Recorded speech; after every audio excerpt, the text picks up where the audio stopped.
So hello and welcome guys. और जैसा कि मैंने लास्ट वीडियो में अपनी कहा था कि इंडियन पॉलिटी की सीरीज चालू होने वाली है, तो आज इंडियन पॉलिटी की सीरीज चालू हो रही है। सो अगर आपने अभी तक सब्सक्राइब नहीं किया तो प्लीज़ सब्सक्राइब मारो और बेल नोटिफिकेशन ऑन कर दो ताकि मेरे नए वीडियोस की नोटिफिकेशन आपको तुरंत मिल जाए। सो गाइस, ये लेक्चर सीरीज टोटली बेस्ड होगी लक्ष्मीकांत बुक पे, और साथ ही साथ आपको ये फायदा रहेगा कि आपको पूरी बुक नहीं पढ़नी पड़ेगी, आप सिर्फ मेरी लेक्चर सीरीज देख सकते हैं क्योंकि सारे ही टॉपिक्स इस सीरीज में कवर अप होंगे। So without wasting any time आइए शुरू करते हैं। सो गाइस, जो पहला चैप्टर है हिस्टोरिकल बैकग्राउंड, उसको हमने दो पार्ट में सेपरेट किया है। एक है हमारा कंपनी रूल का और दूसरा है हमारा क्राउन रूल का। अब आज हम बात करने वाले हैं कंपनी रूल के बारे में। सो गाइस, जो ब्रिटिशर्स इंडिया में आए हैं वो आए हैं 1600 में as a traders under a charter granted by Queen Elizabeth. अब यहाँ पे क्या हुआ कि इन्होंने अपनी पावर्स को जो बढ़ाना चालू किया और 1765 में इनको दीवानी के राइट्स मिल गए बंगाल, बिहार और उड़ीसा के। अब देखो यहाँ होता क्या है, यहाँ पे अब ब्रिटिश गवर्नमेंट को लगता है कि उनका कंपनी के ऊपर कोई कंट्रोल नहीं है, तो अपने कंट्रोल को बढ़ाने के लिए ब्रिटिश गवर्नमेंट ने यहाँ पे एक्ट लाना चालू किया। और जो उनका फर्स्ट सीरीज का एक्ट था उसको बोलते हैं रेगुलेटिंग एक्ट ऑफ 1970। और इसमें उन्होंने कंपनी के पॉलिटिकल और एडमिनिस्ट्रेटिव अफेयर्स को डील किया, साथ ही साथ उन्होंने सेंट्रल एडमिनिस्ट्रेशन की सेटअप किया। इस एक्ट का जो मेन फीचर था वो था कि इसने गवर्नर ऑफ बंगाल को गवर्नर जनरल ऑफ बंगाल बना दिया, और साथ ही साथ जो गवर्नर थे बॉम्बे और मद्रास के उनको सबॉर्डिनेट कर दिया गवर्नर जनरल ऑफ बंगाल के। And Warren Hasting became the first governor general of Bengal. This act also deals with the establishment of supreme court at Calcutta in 1774। अब इस एक्ट ने ये भी कहा कि अगर कोई भी इंसान जो कंपनी के लिए काम कर रहा है वो अपना प्राइवेट ट्रेड नहीं कर सकता है, और साथ ही साथ कोई भी ब्राइब नहीं लेगा। ब्रिटिश गवर्नमेंट ने इसमें एक और कमेटी बनाई जिसका नाम था कोर्ट ऑफ डायरेक्टर, ताकि वो और अच्छे से हैंडल कर सके कंपनी के एडमिनिस्ट्रेशन को। जो रेगुलेटिंग एक्ट था 1773 का, उसमें काफ़ी खामियां थी, काफ़ी कमियां थी, तो इसको दूर करने के लिए ब्रिटिशर्स ने दोबारा एक एक्ट लाया जिसको हम लोग बोलते हैं act of settlement in 1781 to rectify the defects of the regulating act. और ये जो एक्ट था वो मेनली डील करता था सुप्रीम कोर्ट के जुरिडिक्शन से। फर्स्ट थिंग जो इसमें हुआ कि गवर्नर जनरल, उसकी काउंसिल और साथ ही साथ जो कंपनी के सर्वेंट्स थे उनको सुप्रीम कोर्ट के जुरिडिक्शन से अलग कर दिया उनके ऑफिशियल एक्शन के लिए, और रेवेन्यू मैटर्स को सुप्रीम कोर्ट के जुरिडिक्शन से अलग कर दिया। साथ ही साथ जितनी भी अपील थी प्रोविंशियल कोर्ट्स की वो अब गवर्नर जनरल के अंडर आएंगी, ना कि सुप्रीम कोर्ट के अंदर। और इन्होंने एक और काम किया कि जो गवर्नर जनरल था और उसकी काउंसिल थी उनको एम्पावर कर दिया ताकि वो लोग प्रोविंशियल कोर्ट्स के रेगुलेशन बना सकें। यहाँ पे जो रेगुलेशंस का मतलब है वो एक्ट और लॉस से है। 1784 में ब्रिटिश गवर्नमेंट ने एक और एक्ट लाया जो जिसका नाम था पिट्स इंडिया एक्ट ऑफ 1784।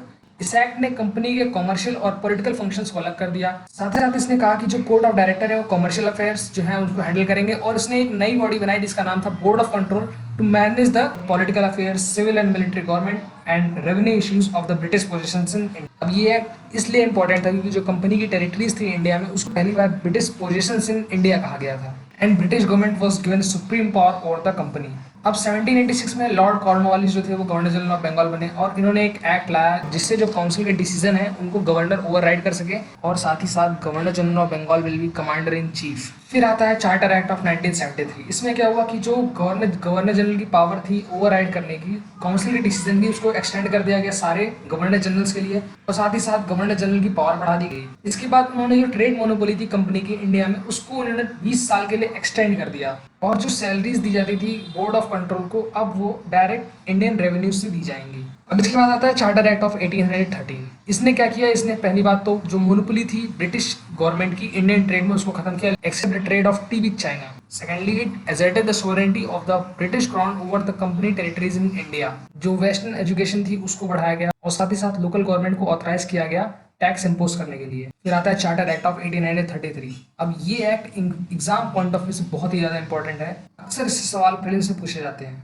क्योंकि इसमें काफ़ी चेंजेस किए गए थे। पहला जो था कि जो गवर्नर जनरल ऑफ बंगाल था उसको गवर्नर जनरल ऑफ इंडिया बना दिया गया, और उसके अंदर सारी सिविल और मिलिट्री पावर को वेस्ट कर दिया गया। जो पहले हमारे गवर्नर जनरल ऑफ इंडिया बने वो थे लॉर्ड विलियम बेंटिंग। उसकी वजह से क्या किया कि जो गवर्नर ऑफ बंगाल और मद्रास थे उनको उनकी लेजिस्लेटिव पावर से हटा दिया। It ended the activities of East India Company as a commercial body and made it a purely administrative body, और जितनी भी टेरिटरीज थी इंडिया में उसको हेल्ड कर दिया in the name of her majesty. इस एक्ट ने ये भी अटेम्प्ट किया कि एक सिस्टम लाया जाए ओपन कंपटीशन का, ताकि जो सिविल सर्वेंट्स हैं उनका सिलेक्शन किया जा सके, लेकिन कोर्ट ऑफ डायरेक्टर्स ने इसको अपोज किया और इसको एक्ट नहीं बनने दिया। और एट लास्ट आता है charter act of 1853। It was the last series of charter act passed by the British parliament between 1793 and 1853। इस एक्ट ने पहली बार गवर्नर जनरल काउंसिल के एग्जीक्यूटिव और लेजिस्लेटिव फंक्शंस को अलग किया था, and also establish the governor generals legislative council, जिसको कि इंडियन लेजिस्लेटिव काउंसिल कहा जाने लगा। This act also introduced open competition system of selection and recruitment of civil servants.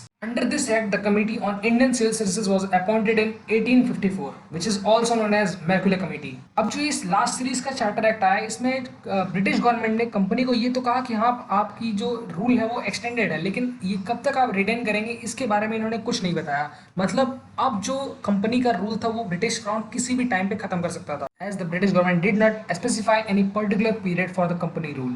एक और खास बात थी इस एक्ट में, अब जो लोकल रिप्रेजेंटेशन था इंडियन लेजिस्लेटिव काउंसिल में वो चालू कर दिया गया था। अब इस एक्ट ने ये कहा कि जो 4 मेंबर होंगे out of 6 member in the governor general council, वो होंगे मद्रास, बॉम्बे, बंगाल एंड आगरा की प्रोविंशियल गवर्नमेंट से। जल्दी ही इस चैप्टर की नेक्स्ट सीरीज भी आने वाली है, तो प्लीज सब्सक्राइब करें ताकि आप मेरी नई वीडियोस को देख सकें। So guys, this is the end of video. Thanks for listening.